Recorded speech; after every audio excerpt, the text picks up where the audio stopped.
uzwa yonakala ngoba sathi ithi verse kusawufika kuthiwa kwasebukhona indoda ngeqhenga ithi verse yasonyela ukumkani kwathi basamba yiko kaphilise ithi verse ukumkani wazihazula ingubo yakhe ingubo zakhe akuzihazula ingubo yakhe wabuzwa ngingaba ngimphilisi na wazonakaliswa into ifeke endlebe ezinye ingubo ziyonakala ngenxa yezinto kwathi kekathi umphalala ayonnakalana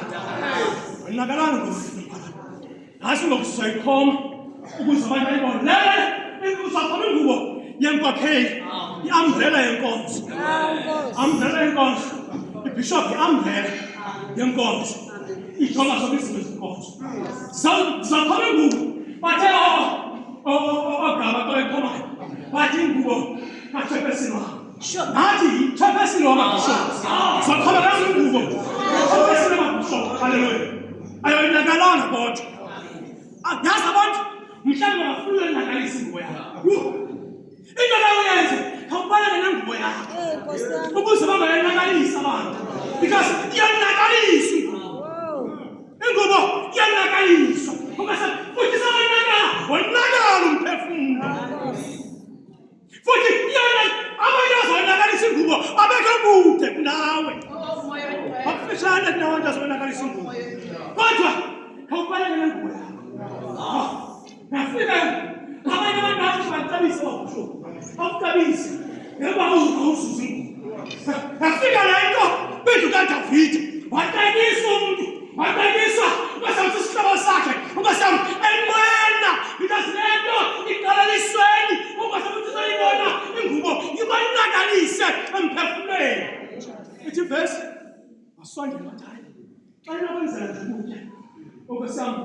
undlela ngayendlela yonke iqhinga lakho lingalunga ithi verse akungena endlini wayityaphaza isandla sesodadewabo akutyaphaza isandla sesodadewabo ithi verse wamqaphulela ngaphezu kwawo wayemthanda emveni koko ithi verse ukasam wabamba iingubo zakhe uThamara wasenyusa nosafika phezulu emveni koko wasikhalela ngothuthu because uyayazi ikhona lento yonakeleyo kuye khona lento yonakeleyo kodwa sekithi umphalali nguwo azonakalanga athe kwethethayo ukasam incwadi ezenza athi zoba ngumkhomboto yabulawari famele kwathi umphalali uyisikelesile uThixo kwinto yokwazi ithi kodwa eBhayibhilini aswazi amathuba noThixo awamisileyo kodwa uThixo uyawazi kwa usifika uThixo inhliziyo yokwazi xa isifika inhliziyo yokwazi masiyazi yonke into eyenzekayo uThixo ukhona futhi uThixo uyaphulaphula futhi uThixo uyabona haleluya amen man halabo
Baba wethu oyingcwele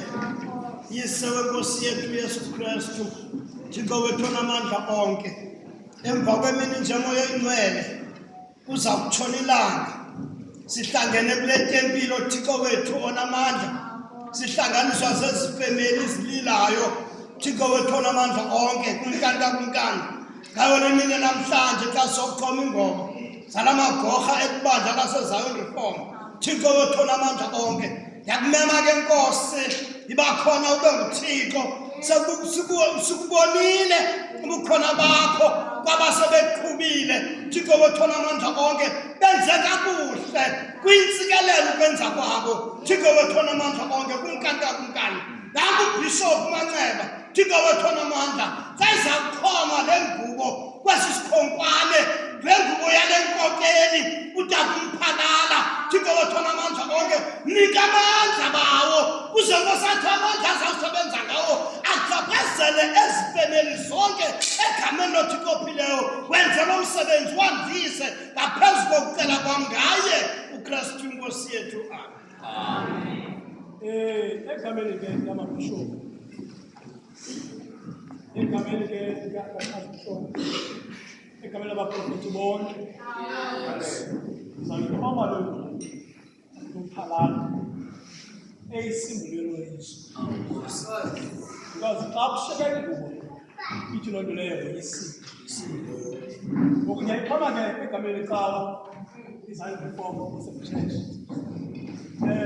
egameni loyise egameni lonyala egameni lomoya ingcwele amen.